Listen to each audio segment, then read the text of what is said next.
तो hello hi नमस्कार मुझे वेलकम कर मो यूट्यूब चैनल को जो मैंने मत जानी ना मो ना हूँ जूली आपण मैंने ये चैनल ब्यूटी कंटेंट सहित व्लॉग भी देखा पाइपर जदि आपण मानक ये सब देखा पसंद ताले प्लीज सब्सक्राइब माय चैनल। बाकी रहा आज वीडियो हूँ देखिए तो मुझे चुटी ऑयलिंग करी तो मु गोटे हेयर मास्क बनैबी जोटा कि शीत दिन बहुत ही बढ़िया जदि आप ड्राए चुटी लगुथ ड्राए रही साइन चुटी ऐड कर सहित डैंड्रफ भी कमेब सहित हेयर ग्रोथ भी करेंगे। येस हेयर मास्क भी हेयर ग्रोथ हुए।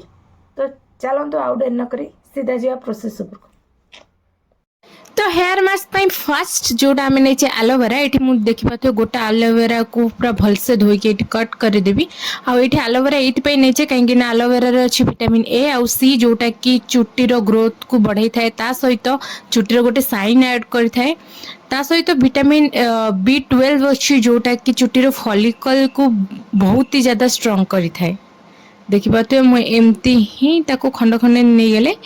बाकी आपण जदि चाहिए या देहरे जदि आपण आगु ऑयलिंग करना ताले आपण ऑलिव ऑयल कि कोकोनट ऑयल भी डाल माने पकई पारे।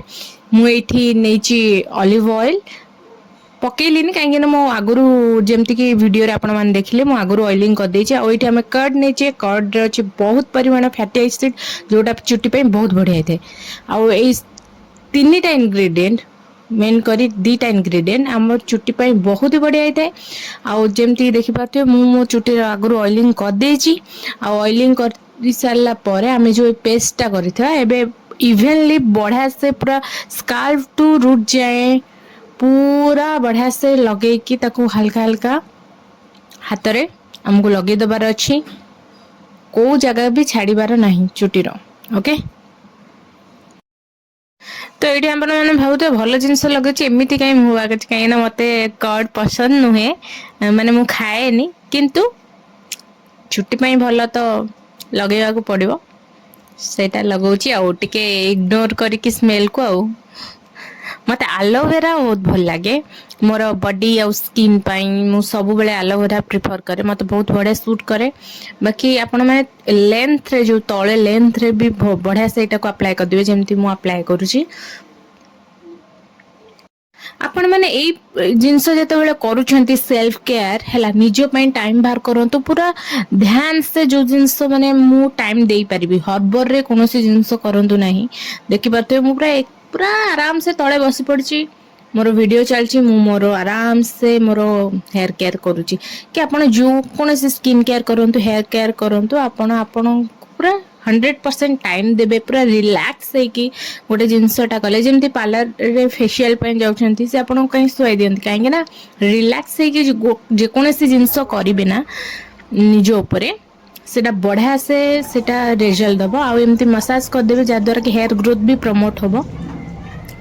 देन ए स्टेपटा हूँ वेरी इंपोर्टेंट जो मैंने करूना करदे एमती गोटे टावल ले जाए अधा माने उषुम पानी रे से टावल को बुड़े के आम चुटी रे गुरे दबा यहाँ कह स्टीम नेवा द्वारा जो मानकर लो पोरोसिटी हेयर थाए तार कौन क्यूटिकल्सटा खोली जाए है जहाद्वारा कि जो रेमोटा आप लगाउछंती सेटा भितर को पेनिट्रेट हुए द्वारा रिजल्ट भल हुए। तो कथाटा आपन जदि प्रति वीकली कि मंथली आपन हेयर स्पा करूछंती कि हेयर मास्क लगाउछंती कि तो आपन माने ए स्टेपटा करू नाहंती ताले गोटे थर करिक देखंतु यार रिजल्ट आहुरी तार डबल हे जिवो तार आउ यार बेनिफिट कौन पई ए स्टीम नबा कथा मु थ्रू आउट वीडियो रे आपन मानको कहि देबी।